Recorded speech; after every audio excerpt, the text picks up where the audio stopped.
Everyone knows about the Eureka Stockade, the blue flag, its Southern Cross flying well above Ballarat. But little is known about where it all began, here in Chewton, Castlemaine. Gold was first discovered here late 1840s, 1850. First horse and cart rolled over a stone, and what they found was a gold nugget, which flooded central Victoria from there on and formed the first gold rush in Australia. What this little event that came about in 1851 was a result of a tax the governor of the time, Governor Latrobe, wished to impose on the population at the time. This event was significant in our history. It released a chain of events that went well past Eureka. This was the monster meeting of 1851. Here on the 15th of December, 1851, Chewton. I'm standing on the very spot where the monster meeting held. The flag behind me is the symbol of that meeting. It's brightly coloured flag. It's symbols of the bundle of sticks, with meaning solidarity, the emu and the kangaroo, which meant this country, the pick and the shovel, meaning our labour, and the scales of justice. Need to know to explain no more. Over 30,000 were involved in this monster meeting. Petition was granted to the governor at the time to explain to start a rebellion against the gold tax. The gold tax itself was brutally imposed on many people, even on the township itself at the time. There was a shortage of labour, sure, they had to address the issue, but how it was imposed was in a very brutal, corrupt system.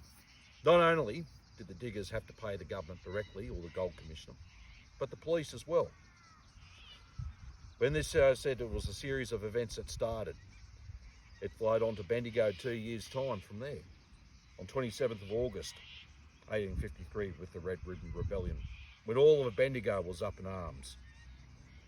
Such was the discipline of the population, they managed to avoid bloodshed, but unfortunately, the authorities didn't learn their lesson and tried to crush the rebellion in 1854 in a brutal fashion, which led to a massacre of both men and women.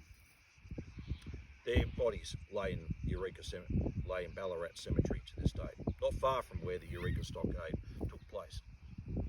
But what was the significance of this for us today? Well, for starters, we never had democratic rights prior to 1854. This was the start of a long struggle for a democratic Australia, free from penal servitude, from military discipline. I think we've all took things for granted now. The fact is, we didn't have the right to vote, not unless you're a military top brass, or you landed squattocracy. If you had no money, you had no right to vote. That was one of the first of the many struggles to form our freedom. The other one, as well, no taxation without representation. Taxes were imposed on us without any consultation with the population, or where that money was spent, that was out of our control. But people don't realise just what we enjoy today was because of the many men and women and children that were involved in these goldfield struggles. Sure, this first monster meeting here at Castlemaine certainly didn't end in bloodshed, and that was very fortunate, and was very good, well organisation there as well. And we hopefully too, for our further struggles for further democratic rights, would never ever get to that conclusion again. But what does it mean for us today? Well, what it means for us, a lot of our democratic rights are slowly being eroded away, regardless if you're a member of a union, regardless if you're just a common citizen. There's further laws under the guise of fighting terrorism that now we are further being surveyed. Further away as well, our ability to actually start speaking out the real truth where we've been heavily censored. We just had recently, not so long ago, 2 years ago, the ABC was raided by federal police. Why? To expose the Afghan files. That should be an information that should have been generally set out for us in the population. This is why it's a significant event to celebrate this today. It wasn't just a matter about a tax anymore. This is about just a simple, basic democratic rights that we should be able to be free from tyranny, able to seek the truth, speak the truth without being oppressed as well. Freedom is not a matter of just doing what we want.